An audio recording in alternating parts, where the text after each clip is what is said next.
Welcome back to another episode of Gridiron Game. Thank you all for joining us on this Thanksgiving Day. We hope everybody's having a great start to their holiday season. Today, we have a Week 11 recap and a Week 12 preview coming your way. We don't have a lot of time, but we do have a lot to talk about, so let's just jump right into it. First, hold on, bro. I think someone's at the door. All right.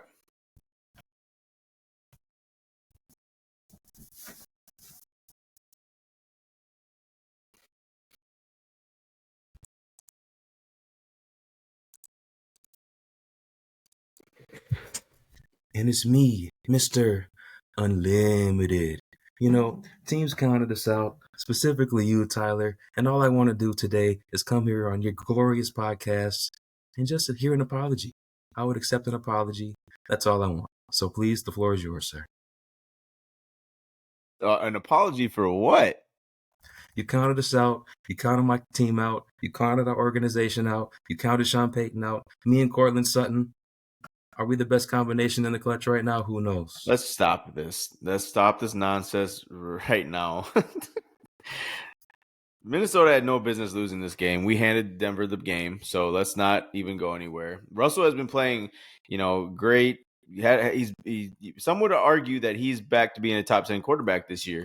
But look, Denver is still Denver, in my opinion. And the Vikings, we just handed them this game, bro. That, straight up, enough with Kevin O'Connell being so nice that he thinks he needs to keep starting Alexander Mattison when he doesn't, because this shit is just ridiculous at this point. The man fumbles every other carry. He runs into every lineman possible. He has no vision. He's slow to cut. He's slow to read where the holes are opening up. It's just atrocious, bro. And while some might say like Dobbs came back down to earth a little bit this game, sure. But on the first or second drive, the first drive, I think it was for the Vikings, it's third and short. Why are we motioning TJ Hawkinson under center and pitching it to fucking Dobbs on a 29 sweep? What are we doing there? You deserve that. What are we doing there? Because you're number one, we got no one behind Dobbs, and he got smacked in the fucking head that play, had to go in the blue tent. What are you gonna do? That's a head coach's. That is solely on the head coach for making that dumb call. What are we like? That is way too cute of a play to do, bro. And from that moment on, O'Connell was just in his own way, like he's been multiple times throughout the past two seasons. I've said it many times. I think this dude can be a great, great head coach, but he has to give up the play calling. He has to have someone else handling those duties, and he has to oversee the team as a whole and be able to watch every single snap for what it is, be able to make adjustments on the fly.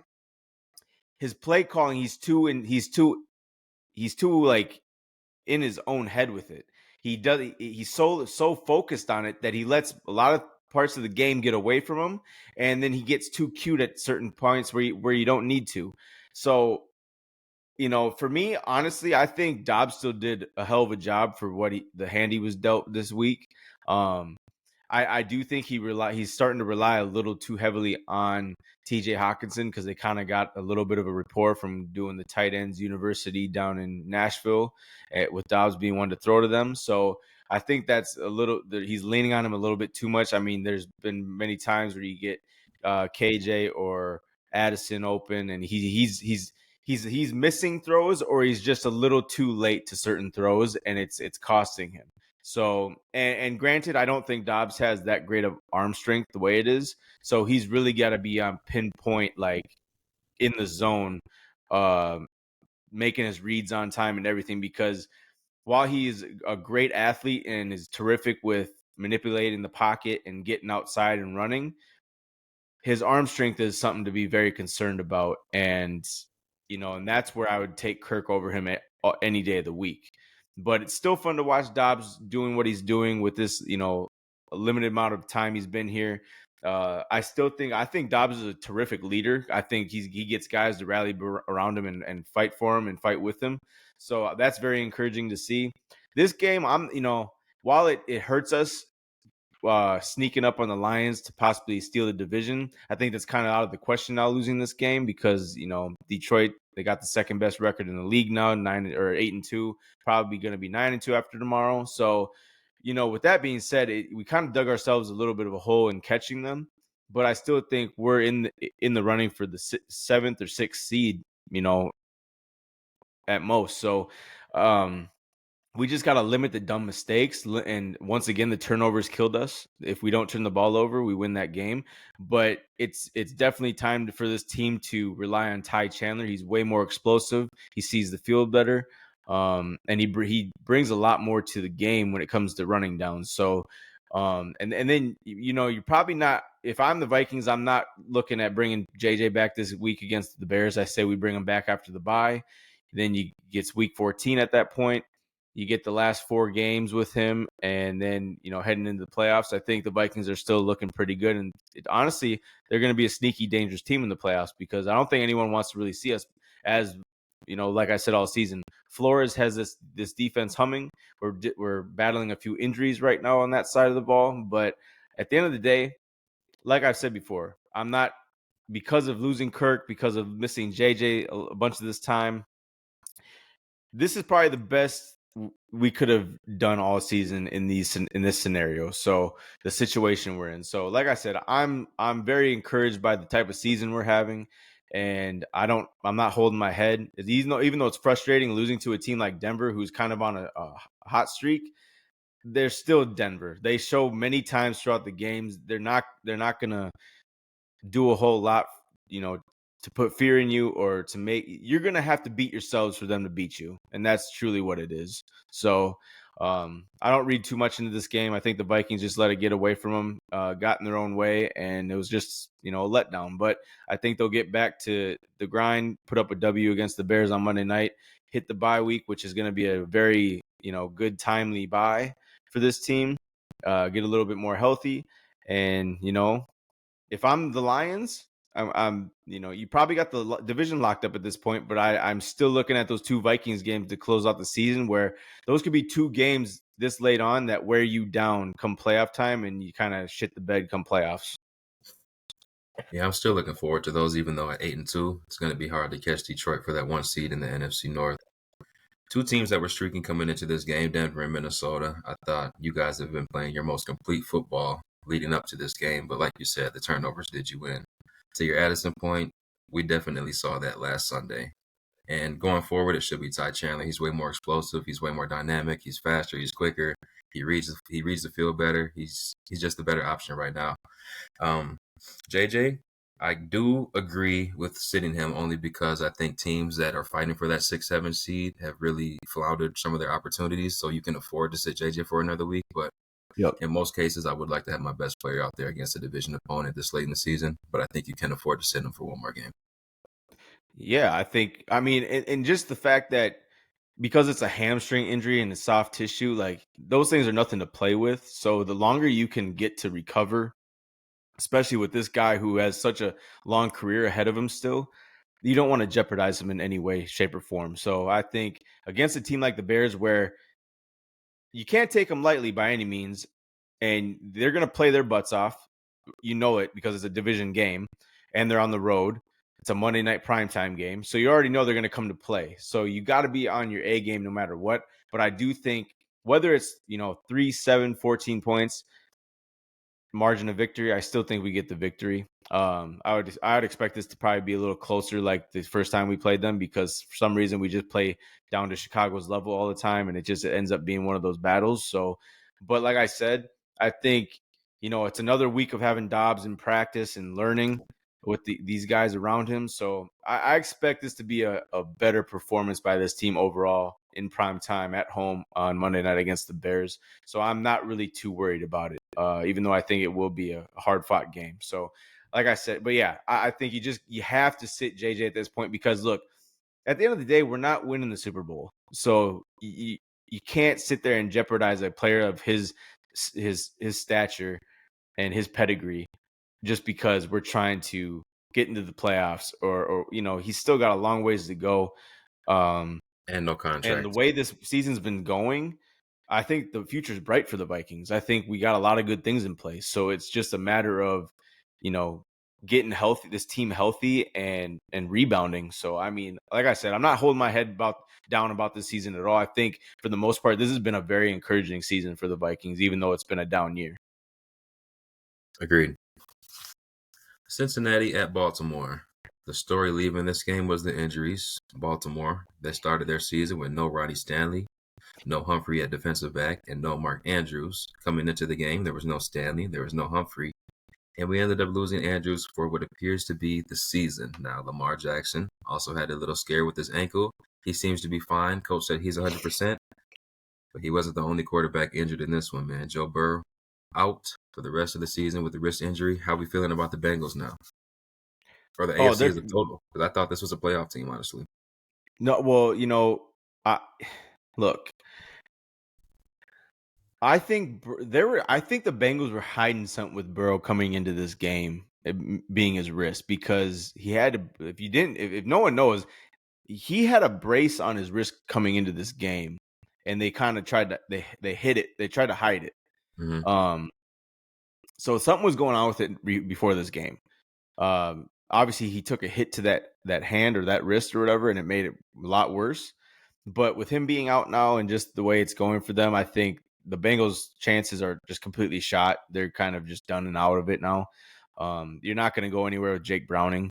So, but with that being said, on the Baltimore side of things, this team is not being talked about enough, and this is one of the most dangerous teams, if not the dangerous team, in my opinion, in the league. And they're quietly going under the radar, and I think that's going to benefit them come playoff time.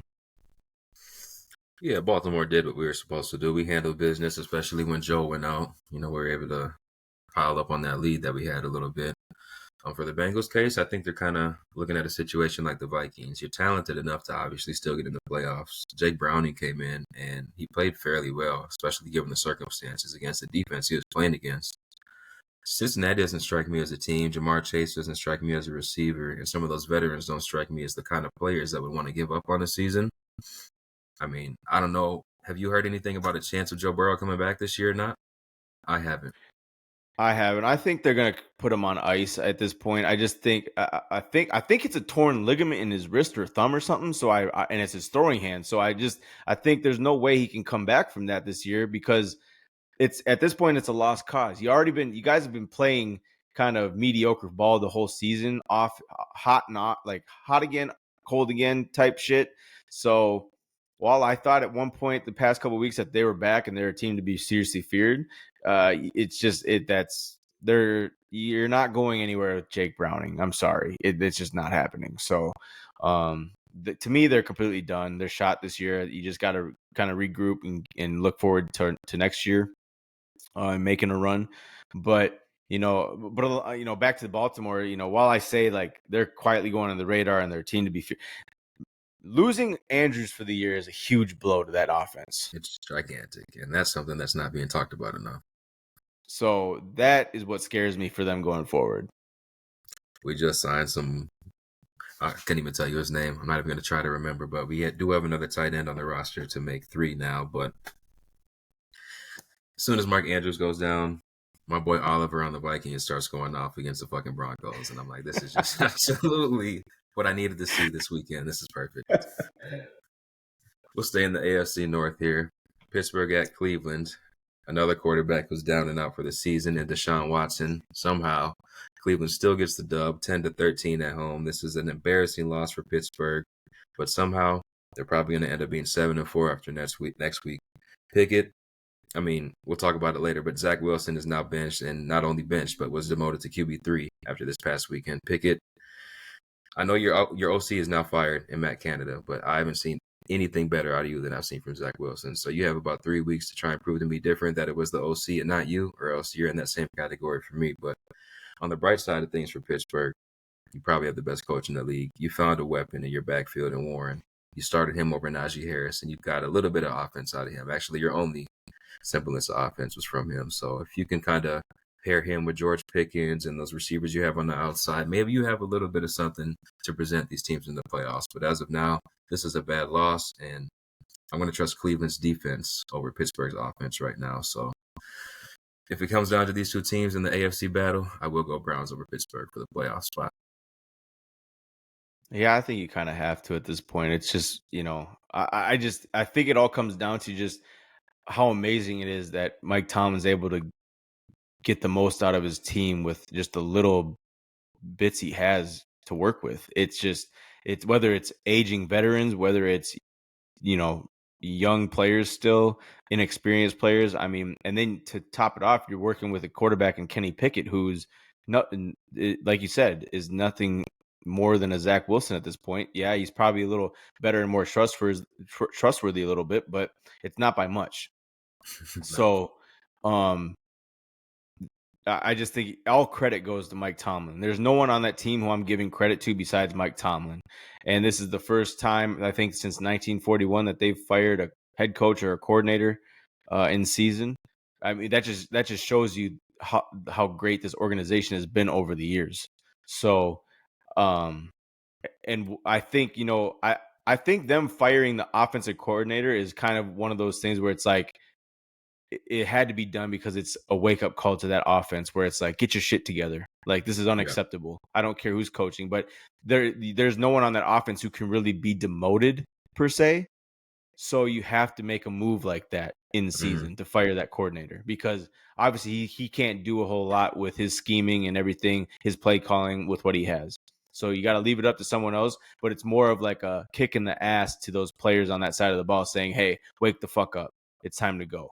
If we want a shot at the playoffs. So, and that's where you got, like you said, best coach in the league to me, hands down right now. It's not even close. So while it was a letdown of a game, I still don't,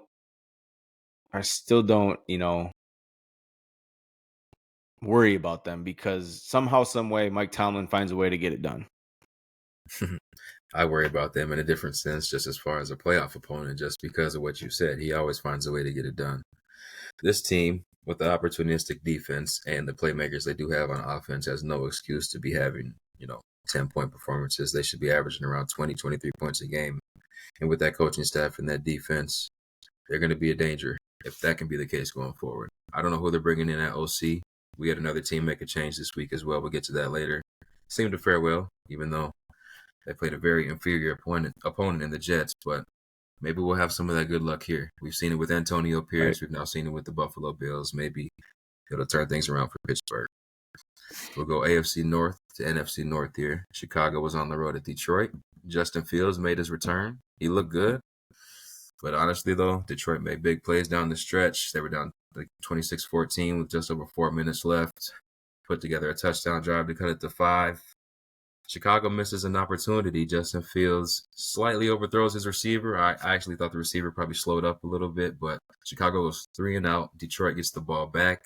Touchdown, 2-point conversion, puts them up 1, and then they end a safety. Or a safety ends the Bears' hopes in this one. Aiden Hutchinson obviously makes a play. Who else? Detroit. I mean, they got away with the sneaky one. I think at one point their percentage to win this game was 6% or something like that. Chicago just choked it away, man. Look, after watching this game in a couple weeks of this Detroit defense, I mean, maybe they get their shit together, but at this point, I don't fear Detroit. I think that they're very beatable. I think that they're having a great year, their best year in a very fucking long time, but they're not a team to be feared. I mean, you might say they're to be feared in a sense because of Dan Campbell and how they come to play and everything, and they'll take the fight to you and yada yada yada. But as we get later into the season and around playoff times, teams can start to flounder. And I still think that Detroit's defense is one for them to worry about. That side of the ball is not good. It's for sure the weak link. There were some big plays. And the fact that when you have a defense, that side of the ball playing the way it is and giving up a lot of yards, giving up touchdowns, especially to weaker opponents, it's not a good sign. And then when you get into those games, Jared Goff is still proving that he's very, turnover prone. He makes bad decisions. So when you can get pressure on him and force him into bad throws, there's nothing to fear about this team. I mean, credit to them for having a great year and the best year in a long time for them. I think it's the first time they're 8-2 since 1961 or some shit like that. Props to you. but that just goes to show how bad this organization overall is. So just because it's one great year doesn't make me fear you, or doesn't make me think about this as a rivalry with the Vikings like it is with the Packers or whatever. Like, you have a long ways to go to really earn that respect in this league. So let's not get it twisted. A great year, solid coach that you have that everyone loves at this point, but let's see what this team is all about when push comes to shove and you start hitting some rocky roads in the future, because you're going to need more than Jared Goff to win a Super Bowl. I agree, and I thought this was a great test for that. Obviously, you're playing against an inferior opponent, but to your Jared Goff point, he led that Lions offense to 4 turnovers. Some of those weren't his fault, some of them were. But even with those 4 turnovers, his team was down 2 scores with under 5 minutes left, and they were facing some adversity against a team that was hot with their starting quarterback back. And with all the momentum, they were able to close out this game. And I think that is a good sign for a team like Detroit, who is young, who is on the up and coming. And a lot of young teams in that position would fold this game and lose 26-14, but they ended up winning it, whatever it was, 31-26. So I thought that was a great sign from Detroit. Although I do agree it is a great sign. I agree, it's a great sign. But when you look at the schedule the rest of the way and then playoffs, like obviously Detroit's going to make the playoffs. So, but you look at, they play the Vikings 2 out of the last 3 weeks of the season, plus they played Dallas. You're gonna be. I mean, the Vikings are not to be slept on. I think the Detroit, at least one game, especially maybe the first game that we play each other this year, that they might be taking us a little bit lightly and we sneak up on them a little bit. So I think there's a chance the Vikings and Detroit split the series this year. But the fact that they played Dallas in between those as well, that's a tough slate for them. Is Vikings Dallas Vikings? I think so. Oh, that is kind of tough. So who knows though? Go ahead. And I could be wrong that it could be they might play us before those 2 games or whatever. But either way, to have Dallas and the Vikings in your last 4 games of the season going to the playoffs, that is tough for a team like this, because you're going to be giving your all against in those games.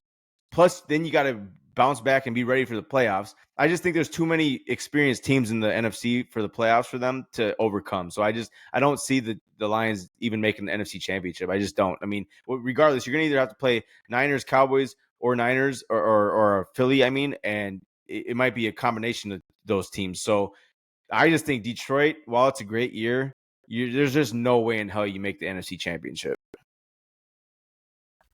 It's going to be a tough hill to climb. They have a chance. They have a dynamic offense. Outside of Miami, I'll take their offense over anybody. The defense is They do, but think about all the times, though.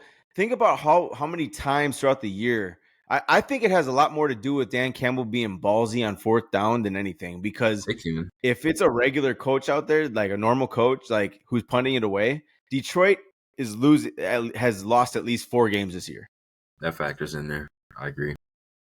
Maybe not 4, but they do lose some games that they have won, because he is a ballsy coach and he takes a lot of risks. So, and sometimes the result is good. We talked about it a couple of weeks ago. And I've said it before early in this year on the pod. Like, I just think come playoff time, I think there's going to be multiple situations like that in the playoffs where they do try to go for it, and there's just already too much film on them for teams to study, where they know their tendencies, and it backfires.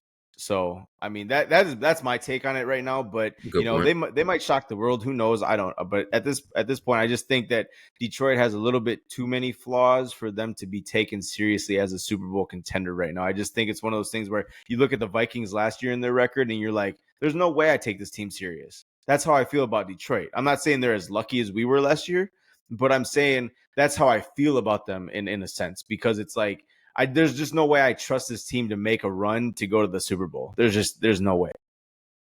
Fair. Cardinals at the Texans. On the Houston side of things, CJ has been leading this team, carrying this team, honestly. But 3 picks for CJ on the day. But similar to Detroit, I thought this was a great sign for Houston because the rest of the team helped out. Singletary had a big game. Dell had a big catch. And the defense stepped up and held Arizona to 16 points. So, same, like I said, similar to Detroit, young teams, young coach, young quarterbacks, they're on the rise. I like what I'm seeing from both teams here. Yeah, I think. Look, I mean, obviously, Kyler for Arizona is a big boost. I've talked shit about Kyler for quite some time. I'm not a big fan, but the dude is talented. He brings the most out of the players around him, obviously, and it's showing up. But obviously, Arizona is still a gutter team this year. Um, but the biggest thing for me is just D'Amico Ryans, C.J. Stroud, that Houston team. This team is going to be a force in the AFC sooner rather than later.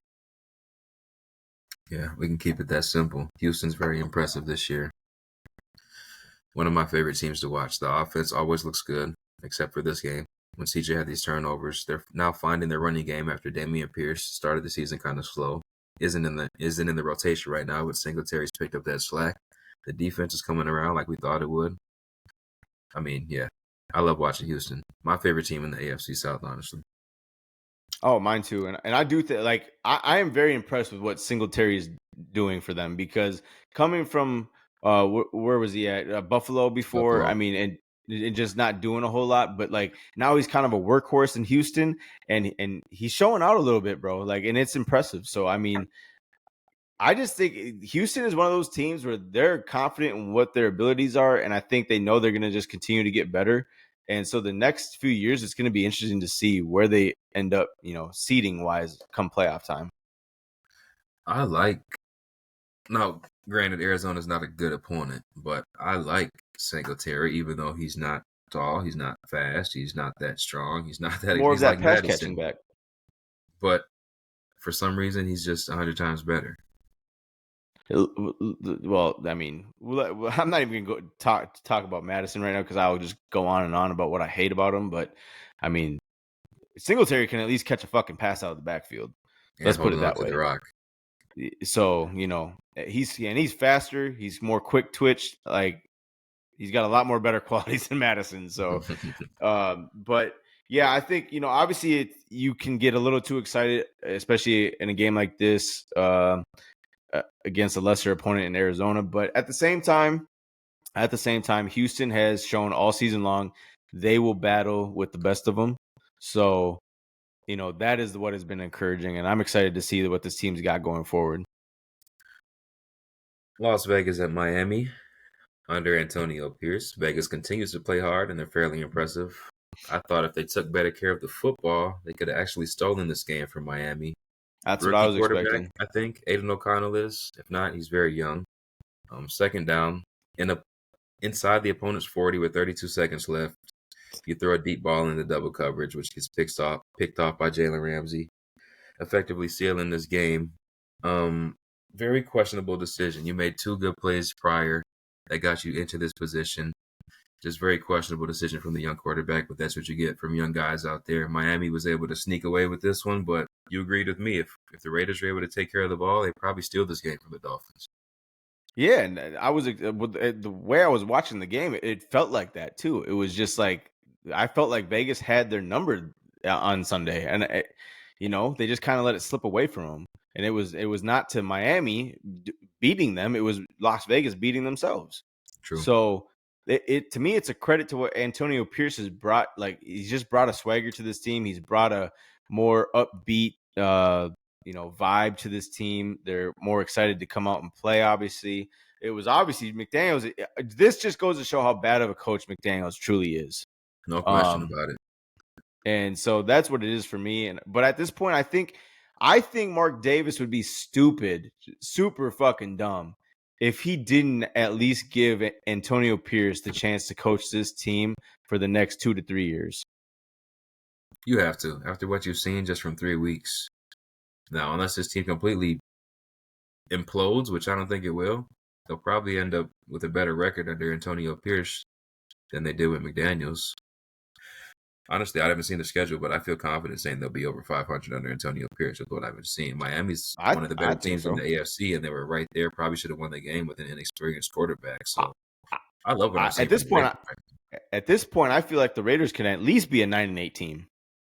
I think, yeah, with the way the Chargers are playing as of late and their opponent next week, Raiders could potentially sneak into that 7 seed over there. I mean, who would have thought? You never know. That is point. He was terrible. Yeah, it was bad, bro. I mean, it was funny because I saw a clip of of Devontae Adams with a couple guys from the team at an NBA game. I don't know which one it was, obviously, but I saw a clip and the ref was going over saying, "Hey, I had tickets, section 237, 40-yard line or some shit like that." Don't know if that's accurate or not, but that's what along the lines of what he was saying to Devontae Adams. He just seemed like he said to Devontae, like, it looked like it was a different vibe with you guys and looked a lot better or whatever. And Devontae just goes, "Oh, it's a lot better now. It's a lot." like like that just tells you how bad of a coach and an environment that McDaniels was for this team. And it's shown everywhere he's gone. It's different when he's coaching under Billy because Billy runs that whole fucking show. Yeah, when you have a supervisor. So, and not even that, but majority of the time in New England, he's had Tom Brady, who was probably more of a coach than McDaniels. So, yeah, no kidding. like, let's be real. Like McDaniels, I think his time is up almost, bro. And and I don't know, bro. It's just that's all I got in this game because I think the Vegas Raiders beat themselves a little bit this game. I think Miami kind of they didn't look like themselves this game, but to me, at most of the game, it looked like they deserved to lose, but they came out on top. So it was kind of like that Detroit Chicago game where they found a way, and that just goes to show they're still a little bit better team than their opponent in that sense. Yeah, Tua had good numbers. He did have an interception. A Cheney returned, but left again with the knee injury. I guess the only news left is Tyreek is on pace for 2,000 yards, the only receiver to do that in history. So that's definitely something we'll be monitoring. History is on the line. That's always exciting to see. And he is probably the most exciting player to watch. I know you've seen that still shot around those 4 Raider defenders where he just ran away from them at a 45-degree angle. It's unbelievable what that dude can do with the football. And the fact that it's not even like he's a Deshaun Jackson receiver burning people down the field. He's getting it short yardage and taking off with it. Like catching it at 8 and going 88. It's ridiculous. Tennessee at Jacksonville. Levis was efficient, but there was no run game for the Tennessee Titans. We might have seen the end of King Henry, unfortunately. Lawrence and Ridley on the other side of the ball, they actually found a little bit of that connection we assumed they would have in the start of the season. 2 touchdowns for Ridley, 4 touchdowns total for Lawrence after he ran 2 in. Jacksonville, a much-needed win, beating the Tennessee Titans by 20 points after that ass whooping they suffered against the San Francisco 49ers. How'd you feel about this Jacksonville Jaguars team? Yeah, Jacksonville is one of those teams where it's like there's times they look really great and you believe in them, but then there's times they show you why they're still that team that's learning. I don't know. I don't have a lot of faith in them, but I have some when it comes to playoff scenarios. But I think to your Derrick Henry point, it hits me in the heart a different way because it's just like AP. When the end times come, it comes quick, and you just don't know what to feel about it. Like those type of bruising running backs, they just don't last a long time. It just when the decline hits, it comes quick, and you can see it I mean you can see it as you're watching the games go on, bro. It's just when they're done, bro, and it's sad, but he had a great run. I'm not saying he's done completely, but I'm just saying he had a great run. I mean, one of the most exciting backs in the recent future, the recent past. So, I mean, you got to give him his credit. But with him, possibly being done, and that Tennessee Titans kind of transitioning to Will Levis, I mean, D Hop, I don't think is going to be there after this year. I just don't. So that team is it's going to be a complete rebuild, and they'll be ugly for a while. I will say that. So, I mean, but credit to Jacksonville for getting the W. It's a game they should have won. In all honesty, they pulled it out, and they're all I can say about Jacksonville is they're just a team that I'm so hot and cold with. Like I feel good about them 1 minute, and then I really am off of them the next. So it's tough to read them. I think you kind of feel the same about this next team. They were on the road at Carolina. The Cowboys won 33-10. The defense carried again behind Micah Parsons and another DaRon Bland pick 6, who now has 4 on the season. I mean, I already know what you're going to say about this one. Dallas dominates the poo-poo team. We're going to see what you do against the Eagles and the 49ers. You want to move on? I mean, I don't got much else to say. It's just like until they can show me like they can take care of business against a good team, there's no They reason to honestly believe in. didn't play great against Carolina either. There was a No, and pick six that's the in there thing. that And opened the then game the for fact that I us. keep hearing people say like Dak deserves to be in the MVP conversation. No, the fuck he does not. There's no way in hell this man deserves to be in the MVP race. Like And if this is the you do weakest not, race if you are to me. not talking before Kirk Cousins went down, if you are not talking about Kirk Cousins that way, there is no way in hell you should be talking about Dak that way. So put that to fucking bed in the fucking grave. I so badly want to make Dallas a gravedigger team, but I can't because of how solid in general they are still. But my God, dude, this Dallas team is in no way, shape, or form going to the Super Bowl or let alone winning the Super Bowl. So I'm done with it. They got a tough road, and unfortunately for them, the teams ahead of them just always whoop their ass. So there's no way. I feel more confident in Detroit, even though I don't have much confidence. I would agree with that. I would agree with that. A team I have zero confidence in, Los Angeles Chargers. They were on the road at Green Bay. As a Ravens fan, I love to see the Chargers lose. As a football fan, there's a lot of talent out there in LA. I hate to see Staley suit up for another week. It's also unfortunate that this is not the only, or this was another game that we saw Joey B go down. Bosa looked like he had a foot injury that's probably going to sideline him for the rest of the season. So again, Chargers bitten with that injury bug. How'd you feel, man? They probably just blew their playoff chances against this Packer team here. I mean, look, the Chargers are just they're god awful. I mean, and it comes down to the coaching, bro. Brandon Staley, he needs to go back to fucking University of St. Thomas. That is right. You were telling me that. Like, go back there. Like, you do not belong in the NFL. That's all I have to say about this. He's a Tommy, man. Herbert threw a dime to Quentin Johnson down the right sideline. I'm sure everybody's seen that replay. That could have put the Chargers in scoring position to potentially send this game to overtime or win it before time ran out. But Herbert, it's not all on Staley, even though I think he is a bottom five coach. Herbert has to start showing me that in these moments he's that guy that we think he can be.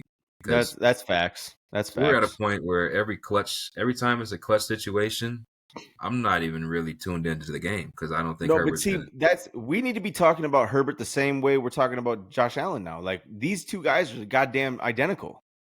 No shit. I agree. I agree completely. Even though Josh Allen did have a nice little bounce back game, but I agree. When it comes down to the end of the game, when it comes down to the big decisions, is it just coaching? Is it the quarterback? Is it the playmaking? It can't be. It can't be because the players are good. The coaches put you guys in position to score 30 points up until this point. Now, last possession, you guys can't muster up anything. I agree. Him and Josh Allen, they're in that same category. I mean, there's nothing Josh Allen does that Herbert can't do. No, nothing. And they make goddamn this. I mean, I still like Herbert more, obviously. I like Herbert more now than I do Josh Allen. I mean, last year, we can talk about me putting Josh Allen as my number one quarterback. That was a fucking god awful mistake. I mean, I was just kind of riding the wave of the anticipation and the hype, you know. But you know, I've learned my lesson. I own up to making that mistake, and I own up to what he truly is. I mean, he's not one of those elite guys, and like I've been saying about Herbert needs to show more to keep himself in that elite conversation because I just don't think he's there right now, and I don't know if he ever will be. But they're both quarterbacks that will last a long time in the NFL going forward because they're solid, good quarterbacks. They either choke in certain situations or they make boneheaded mistakes. So, I mean, for all the slack that Kirk Cousins has always gotten, a lot more guys have to be getting the same type of shit that he does. I agree. Kirk puts up similar numbers. He's just not as mobile as those two guys, but clutch situations, Kirk will throw a 3-yard out when you need 8 yards, but these guys will overthrow a fade when you need 5 yards. So, which quarterback would you rather have in that situation? You know what I mean? I mean, yeah. Are you gonna want Kirk who throws that 6-yard, 5-yard out to TJ Hawkinson on 4th and 8 in the wild card round? Or are you going to want, the other two guys? I mean, it's a toss up, but I'm saying, for what Kirk gets so much slack or hatred for, we have to start throwing other quarterbacks into that conversation, because while Kirk has his faults, a lot of times he plays way better than these guys. I agree. For the most part, even though I do rank both those other guys higher, it's just something about Kirk. It might be the mobility. It might be the end of the game decision making. I honestly think Kirk gets labeled as one of those nerdy dad type guys that people just don't like. You know what I'm saying? Like, he's just that nerdy white guy who's an ultimate dad, and people just don't like. He has no swag. Like, he's just one of those guys that's easy to hate on. Like, and that's what it is. But when he's out on the field, you can't argue with what he did up until that Packers game this year. Like, this dude was playing the best of the best. Like, he was playing better than even Mahomes most of the time. He was top 5 quarterback worthy. So, I mean, like I said, but like that's what I'm saying is a lot of these guys that we're talking about that are younger, who are getting this, they're the next great thing. They're we have to start giving them the same respect that people give fucking Kirk, because while Kirk does not get that, and that's what I'm saying, Kirk does not get the respect he deserves, and he gets shit on a lot. So why are we not giving that same energy to these type of guys who have proven nothing? Yeah, we want Herbert and Allen to be whatever, Brett Favre and Steve Young, but they're probably going to end up being Tony Romo and Carson Palmer. And there's nothing wrong with that. And that's and if you heard Tom Brady talk on, I don't know what podcast it was, or I think it might have been Stephen A's or something, but he was just saying how much mediocrity he sees in the NFL. He says the coaching is worse, the development of younger players is worse, the rule changes constantly are putting guys in bad situations to make constant mistakes and make not fundamental plays. The overall product of the NFL is so much worse than what it was, up until 2015. Yeah, it's gradually gotten worse the past 8 years. Yeah. This isn't the game we grew up with. We've said it 100 times. And for better or for worse, it seems like for worse. But for entertainment purposes, that's what they wanted, though. I mean. Well, and that's the thing is, guess what? That's how the NFL is going to be working going forward, is whoever has a great coordinator year for defense, whoever has a great coordinator year for offense, you're going to be head coach next year. That's not how it should work, because you're unproven still. You're unproven. Everybody can have 1 year. Matt Ryan was MVP in 2016. He's not a Hall of Famer. Cam Newton was MVP in 2015, I think it was. He's not a Hall of Famer. Everybody can have a year. If Lamar wasn't playing like this season, you guys would say his MVP was an anomaly. We have gotten so far away from believing in sustained success that it's making this overall product just bad. It's poop. And that's why I hate to show them love, but that's why I do respect Pittsburgh so much. It's like you said, it's the first time they fired a coach in season in 80 years? Yep. They've had 3 coaches, I think, throughout their whole franchise. That is the ultimate sustainability right there. Yep, you're right. Tampa Bay on the road at San Fran, and we had a perfect Purdy. After they demolished Jacksonville, they followed it up with a 2-touchdown win over the Buccaneers. Purdy, 21 for 25, 333, 3 touchdowns. San Fran was all over Tampa Bay. Didn't help that Levante David, Carlton Davis were not in this game in the second half for the Buccaneers defensively. But Baker Mayfield, he just wasn't the guy to get the job done against a team like San Fran. What'd you think about this game? No, to me, all I got to say about this game is what I've been saying about San Francisco. When they are fully healthy, this team is probably the most dangerous team because they have all their swagger there, and they're a team that feeds off the swagger. When they have Debo, when they have Trent, when they have all their defensive guys, when they got CMC, when they got Kittle, it doesn't matter how good or bad Purdy is. They just need a competent quarterback back there to get the job done. They are that type of team. And come playoff time, this team is a team to be fucking completely scared of. So, like, that is where I'm at with San Fran. Yes, they've had a couple shit weeks. There's multiple times every year that great teams have shit weeks, but we're such a everybody that is a fan of the NFL is so overreactive every week that it's complete nonsense when we're talking about a team like San Fran and what Shanahan's been able to do with this team, what Lynch has been able to do with this team. They're consistently in the running for at least the NFC Championship year in and year out the past 6 years. Yeah, to your fully healthy point, I don't think they'll have Trent or Debo heading into this game, and I know they will not have their safety Hufanga, who tore his ACL in this game. So that defense will take a hit in that secondary back there, even though they did shore up that front line with Chase Young not too long ago. We can talk about your boy and your other boy here. We have the New York Jets on the road at Buffalo, taking the L 6-32, like we talked about earlier. Zach Wilson was benched, and the Jets now have a new starter in Tim Boyle. Josh Allen, I guess you can call it a bounce back. Him and his new OC, Joe Brady, who, if you remember, he led that attack at LSU with Joe Burrow in the game, where they were just annihilating every single team that they ran up against. Kind of did the same thing here. The Jets are really bad, and it's because Zach Wilson, and I can't say it enough.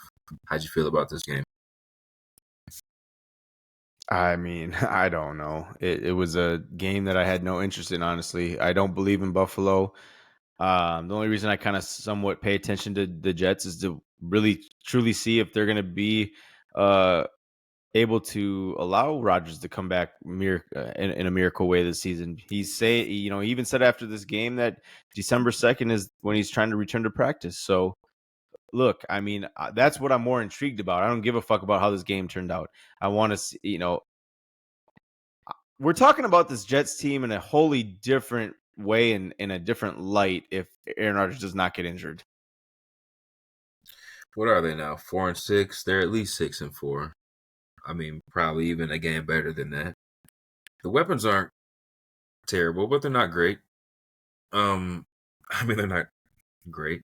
I just think I think this defense would be having a way better year if they never had to deal with Zach Wilson at quarterback. There's just so many times I see this defense go out there and they're underperforming because they're so like not into the game and they're just kind of out of it because they know like, man, this is not fun without our guy A-Rod.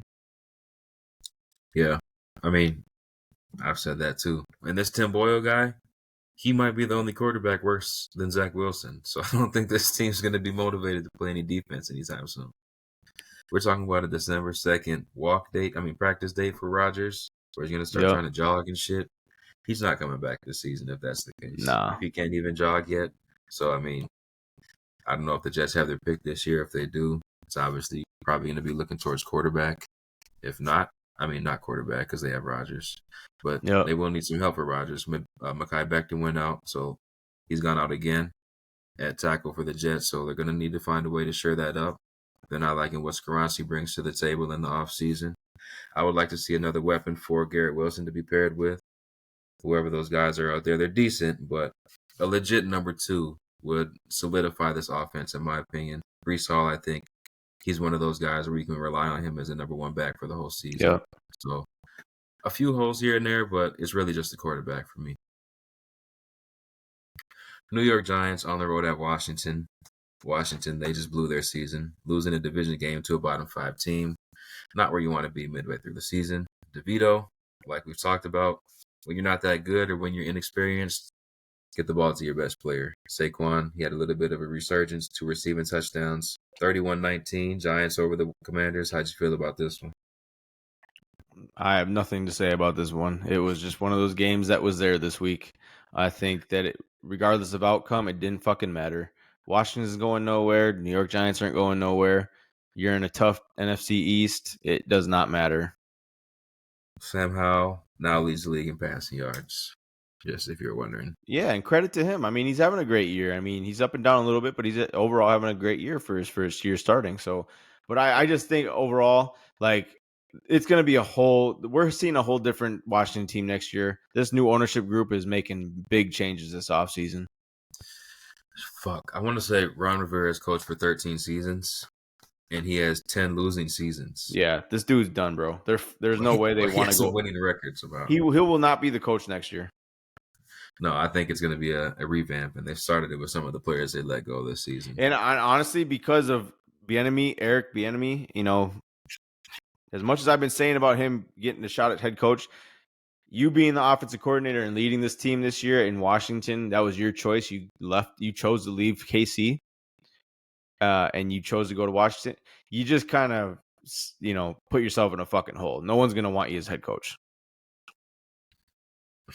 If I can have Sam Howell lead the league in passing yards, I think someone's going to take a look at me somewhere. No, I mean, look, I this is something I do agree with. Stephen A. even said, and I agreed with him. Like, Bieniemy, like, bro, there's nothing like. I don't give a fuck if Sam Howell's leading the league in passing. You guys, they look putrid on offense, regardless, week to week. There's nothing special about this offense. Hey, if they find Staley at D3, we can go ahead and give EB a job somewhere. I mean, look. Obviously, if a guy like Brandon Staley gets a shot at coach, EB deserves a shot. Don't get me wrong. But it's hard to make a case when you leave a team like KC for sure, and you're doing so well, and then you go to Washington and you're supposed to revamp this whole thing. Yeah, there's games you're in it, but at the end of the day, this offense still looks putrid. I mean, it is what it is. I'm calling it like I see it. There's nothing special about this offense where it's like, God damn, I want whoever's calling this offense to be my head coach. I mean, that's fair because with Terry McLaurin and Dotson and those guys out there, they should have a dynamic offense. So, I mean, I can see that point too. Seattle at the Rams. A real fumble of the bag right here, too. Seattle loses to the Rams on the road, similar to Washington. Losing a division game you have no business losing. Geno hurts his elbow, but he does come back in the game. Leads Seattle down the field for a potential game-winning field goal. Field goal was missed. Rams get out of here with another one. McVay, for some reason, he just does well against Seattle. Like I said, this is why I think the NFC playoff race when it comes to playoffs is so weak. Like, we already know what's between only at least 3 teams. You got Philly, obviously, and you got San Fran, the top 2 dogs, and then you got maybe Detroit. But outside of that, there's nothing worthwhile for the NFC. No, I thought Seattle really had a chance to make a statement and let us know who they are, and I think they did let us know who they are. Well, and that's the thing is, like, when I look at the Vikings, there's a shot they even get to up to potentially like that 5th seed because of a team like Seattle. Right. If you're gonna drop games like this, anything is possible. Like, and that's what I'm like. The Vikings obviously are fighting for that 7th seed regardless, but there's still an outside chance like the Vikings get up to like the 5th seed and they're playing that 4 versus 5 game. So I mean, passing Dallas will be tough. But I think 6 is right. Okay, but if a great possibility. Okay, so in that sense, if we're talking about it like that, like, yeah, it's going to be tough to pass Dallas. But if Seattle falls, Dallas is obviously going to climb to 5 or whatever. But then I guess at the best, we'll say the Vikings go 6th seed.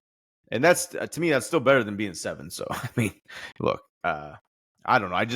If the Vikings I think the Vikings are a team that's going to be like a very tough out for any higher seed that has to play them. Because the Vikings season, the way it's been going, they're not going to be scared of any competition they have to play in the playoffs. And that's a team you don't want to play. Well, luckily, no, because you're playing Detroit twice, who's in your division, and they absolutely mollywop you 40-10 both games. You're not going to go into a playoff matchup shaking in your boots. San Francisco, you already beat them. Philly, you could argue you should have beat them. So those are the teams you're going to be playing. Dallas, I mean, yeah, that's your big brother, but you don't really have any respect for him anymore. You're in high school and now you started lifting weights. We can beat them up. So that's how I feel about the Vikings. You really don't fear anybody. I agree. No, and that's that's the great thing about being a fan. Like, don't get me wrong. When come playoff time, if we're in the playoffs, like, I'm gonna have some sort of hopes obviously, like all fans do. But I'll still be realistic about it, where it's like I don't expect a whole lot. I would expect going in that we're going to be one and done. But if we can get to the divisional round, hey, we might shock people because we're not playing. We're not playing for. We're not going to be playing to lose. You know what I mean? Like we're going to be taking Right. shots. We're going to be trying to throw blows. So we're going to have to beat ourselves to lose these games, I think. And yeah, we'll be playing tough teams, obviously, but I think these are the type of years that you kind of relish as a fan of a team because it's like you know in your heart of hearts, if you're fully healthy, you're a much better team than what you're putting out on the field right now. So I don't know. I feel like when we get when we get to the playoffs, we're a team to be feared because it's kind of like the Giants last year. You don't fucking expect much from them, but then they come out and they get to the divisional round, and like, come on. Shall we? We missed it last week, so we're both going to have two teams this week. Do you have two teams in mind that you are going to elect for Gravediggers? So am I choosing teams right now, like two teams, or am I electing teams? Well, you're eliminating two teams. All right. So, and we already and who remind the audience who we got rid of 2 weeks ago. 2 weeks ago, I got rid of the New York Giants. You got rid of, I don't know why you did this. It's your favorite team, the Green Bay Packers. It's really odd to me. But those are the two teams eliminated right now. Yeah, and Green Bay is obviously only 2 spots out of the playoffs right now. But Yeah, Jordan Love, he's winners of 2 out of his last 3. They're playing but decent. that's my right whole thing is Jordan Love is not getting to the playoffs, bro. Like he's just Probably not. So, but that's open now. It's open. But But in that regard, I'll pick a team from NFC and AFC. So in that regard, I just to keep it simple this week, I'm going Carolina and New England. I just think like you got to get the easiest two teams out of there. There's no way in hell they make the playoffs. They're absolute dog water of teams, and there's nothing else I really can say. Everyone knows what they are, and it's a sham watching them week to week. I mean, it's like they're the type of team. I mean, these kind of teams bring the overall product of the NFL so down because you're professionals and you can't even put a team together. Like it's embarrassing. It's embarrassing. I agree. I'll do one AFC, one NFC as well. And next week, this should be an interesting conversation if things go right this weekend. But as of now, it's pretty straightforward. Arizona Cardinals, Tennessee Titans.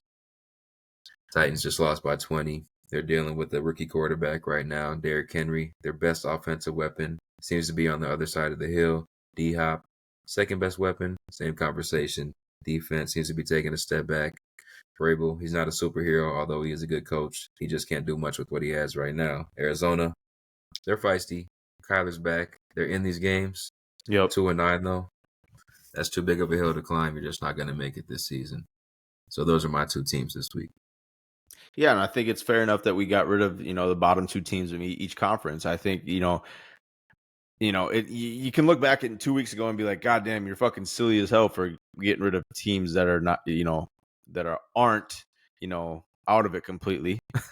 So, but that we kind of made fun with it 2 weeks ago because look, while the Packers are only 2 spots out of the playoffs, they're currently the 9th seed or whatever it would be, but in the Giants, they're further down the line. But at the same time, it's like there's no way those teams get in the playoffs. Like this is how bad the NFC is. Yeah, that's bad. So there's no huh? Go ahead. No, I was just saying like there's just no way you could have I mean, you could have argued in a sense why we got rid of, those teams 2 weeks ago, but I just think at this point there's no way you can really truly argue. Like I think for the NFC playoff race, unless something crazy happens, your playoff field is pretty much set. NFC is more set than the AFC for sure, Yeah, that's unless what I'm Seattle saying. loses 7 games in a row type shit. But That's what I'm saying. Yeah. yeah. So we've been away. We didn't get our picks on wax last week. Do you happen to have the records for the people or no? I do. So, what was it for week 11? You finished 8-6, and Man, your boy over here finished 9-5. it's not good. We're running out of So time. for on the season, you are at 90-59, and I'm at 93-56. So they're two pretty damn good records though for making picks. Yeah, I'm right around 66%. I think that is. I'll take that. And as you said before, if we're coaches, we're not getting fired. If I go 66% on the season, that was like 10 games or something like that. I mean, I'll get into the playoffs with that.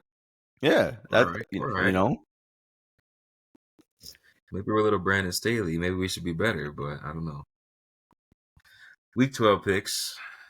Thursday, Thanksgiving, gobble gobble. We have the Packers on the road at Detroit. 11:30 in the morning. This one should be pretty simple, pretty straightforward. Although the Packers are winners of two out of their last three. Jordan Love has been playing better as of late, which I like seeing. Detroit is going to be too much for the Packers to handle. The real Yeah, question is who's going to get the turkey leg from this game. I'm gonna go Aiden Hutchinson. That's a great pick. I'm going to go Amon-Ra. But That's a Aiden, good pick too, though. I mean, I think it's someone that's obviously a star on that team that's going to come away with it. I don't see it being Jared Goff, but it could be, and it could even be one of those could two be backs Gibbs. in Gibbs or Yeah. Montgomery. Oh, yeah, Montgomery. They love giving him the ball. Yeah, I mean, shit. Sorry, Packers. You don't have a candidate in this category, I guess. It's going to be Detroit all the way. Washington at Dallas. Who gets these turkey legs? Because Washington shouldn't be in this game at all. So, I think it's gonna. I'm gonna give it to CeeDee Lamb or Micah. Micah's obviously a great candidate, but I'm gonna just go CeeDee Lamb. I think he's feeling himself a little bit this year. He's talking about he's the best receiver in the league and whatnot. But like you said, I think this is another game that Dallas should handily come away with. So I think based on the offensive performance that I'm expecting out of this game, give me CD. Are we going to see a DeRon Bland pick six on Thanksgiving? No. It would be nice. San Francisco at Seattle. 7-3 at 6-4. NFC West battle, excuse me. How are we feeling about this one? This is pretty simple. I think San Fran handles business this game, and I think we're gonna get a. I'm gonna go with CMC getting the turkey leg. Now this one, I think we're gonna go 3D linemen with turkey legs here because this Seattle offensive line is very poor. It's either gonna be Joey Bosa or Joey Bosa in this one, or Nick Bosa, excuse me. Friday, Dolphins at the Jets. I'm not going to spend a lot of time here. I have Miami. By what is the question? 20 plus?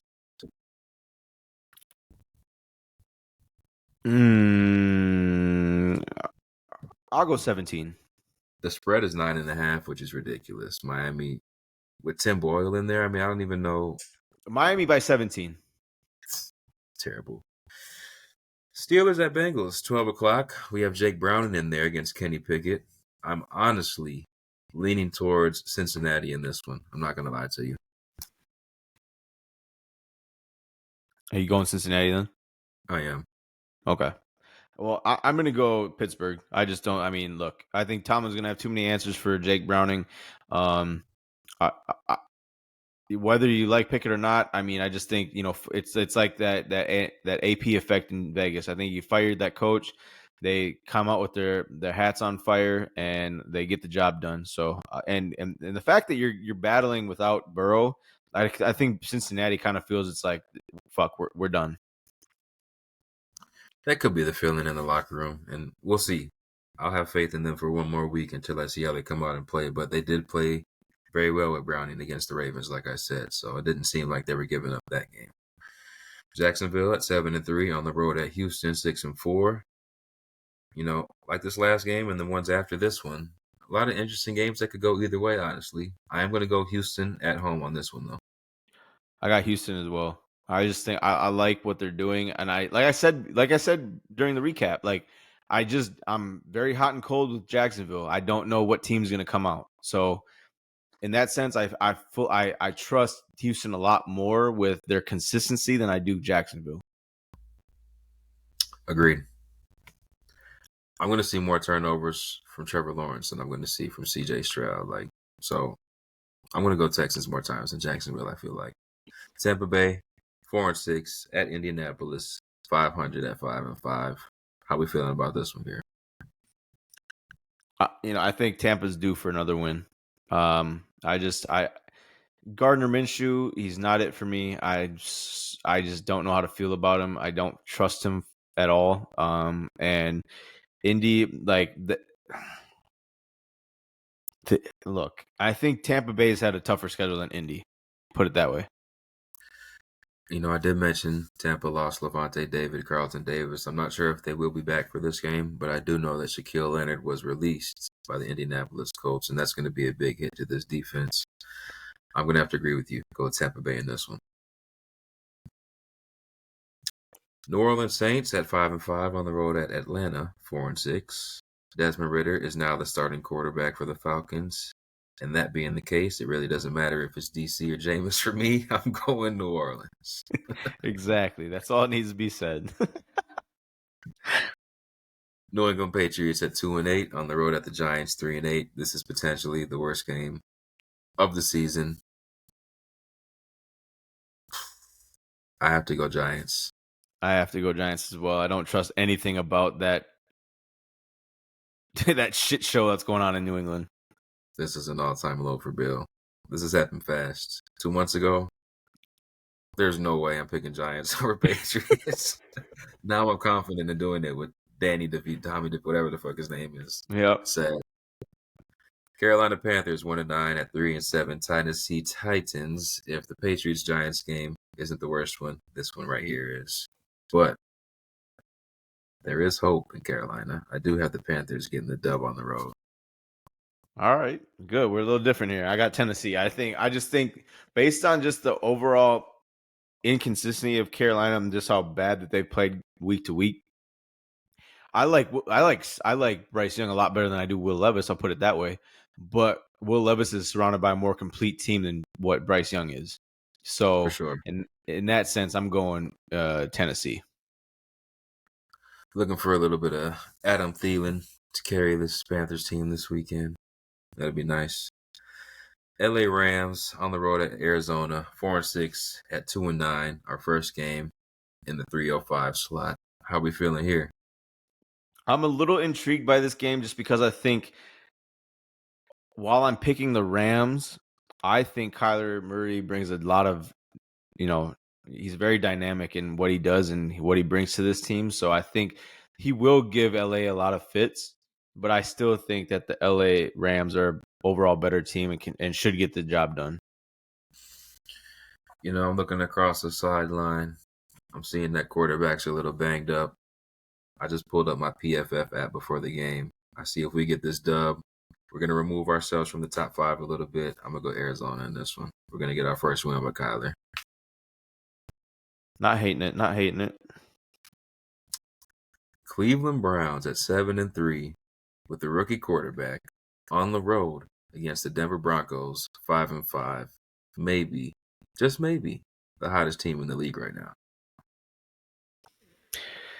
Oh, this is a tough one. It's tough. It shouldn't be this tough, but it's tough, bro. But I'm picking that Browns defense. You kind of have to until they prove otherwise.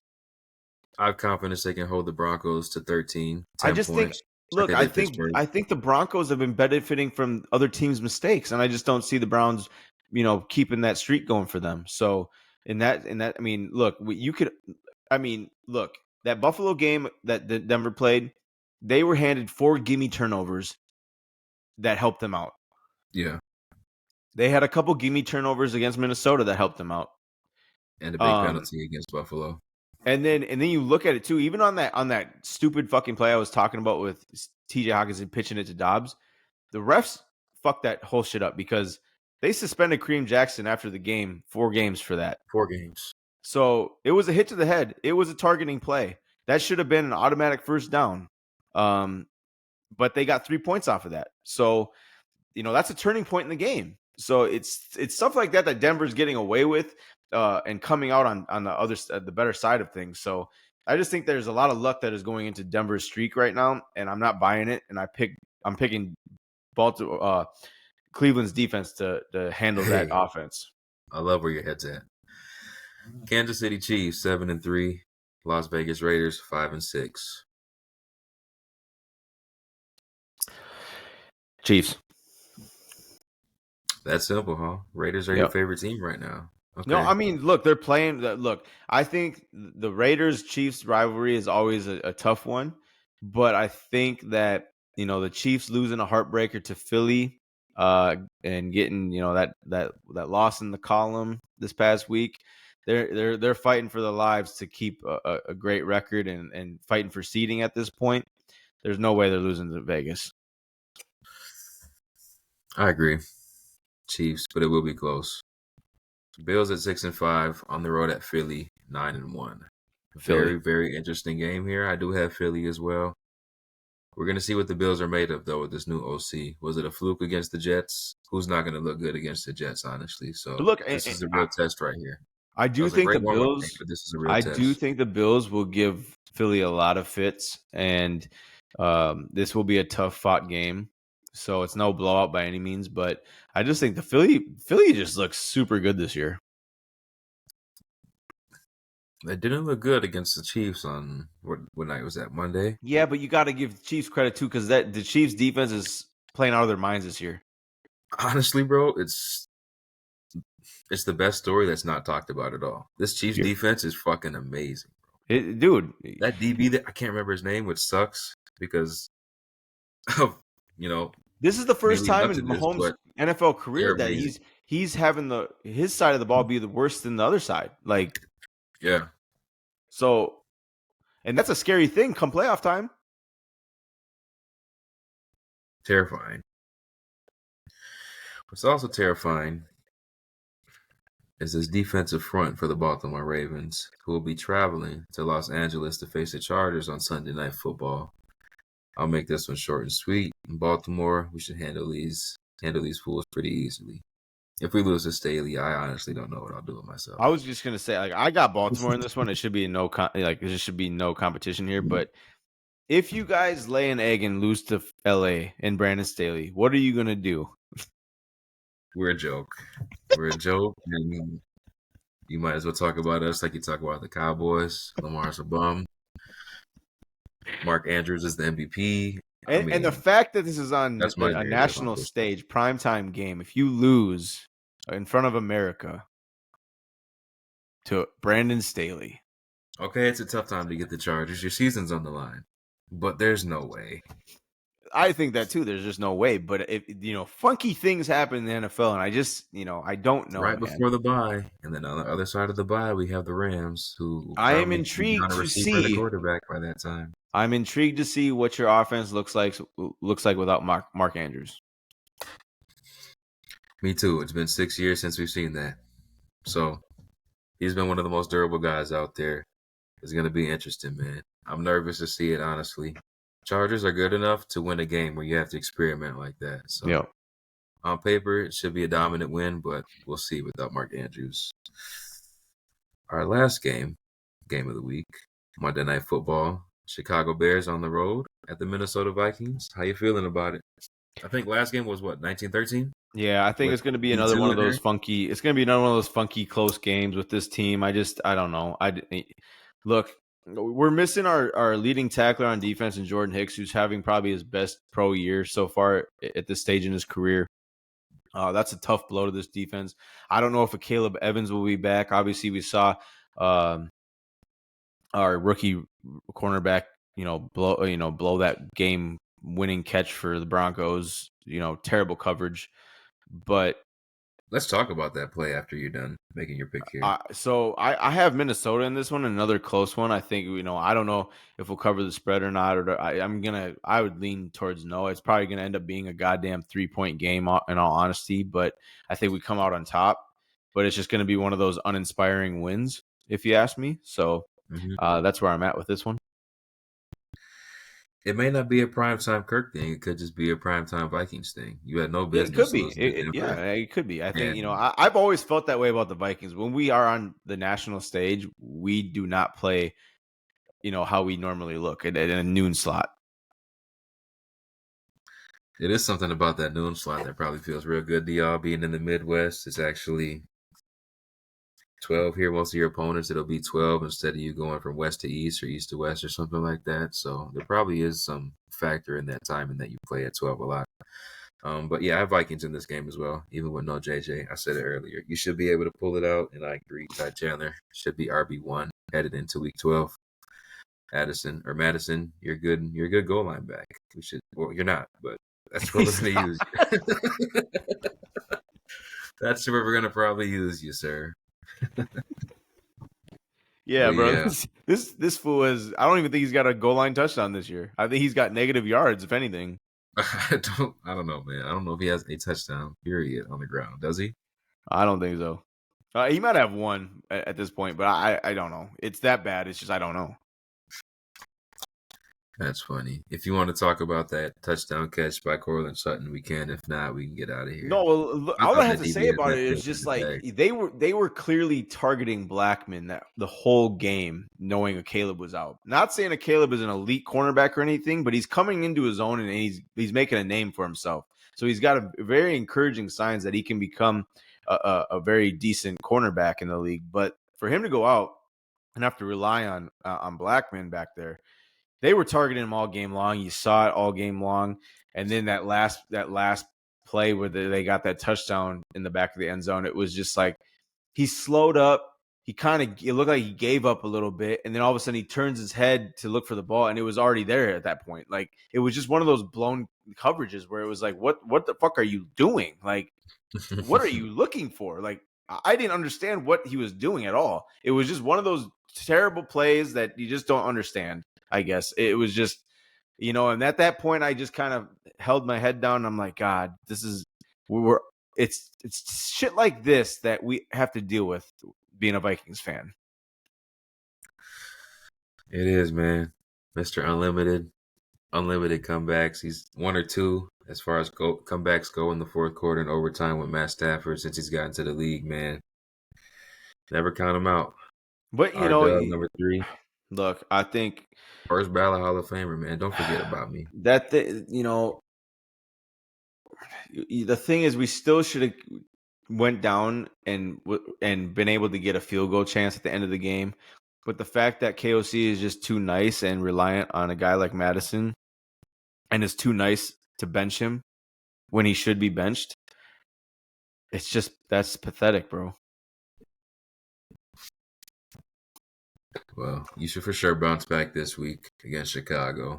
We should. Put you right back on the right track. Seattle has a tough game against San Francisco, so I don't know what the records are off the top of my head, but you could potentially jump for that 6th seed this week. So just take care of business. Everything will be okay.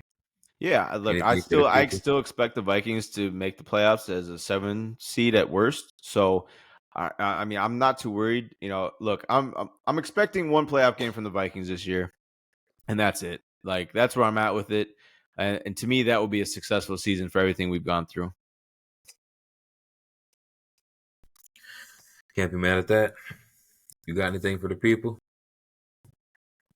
Nope. We've kind of been off schedule a little bit the past couple of weeks, but we will be back on schedule going forward. So expect the consistent rollout on YouTube, on Spotify, and Apple Podcasts. So we're getting things straightened out.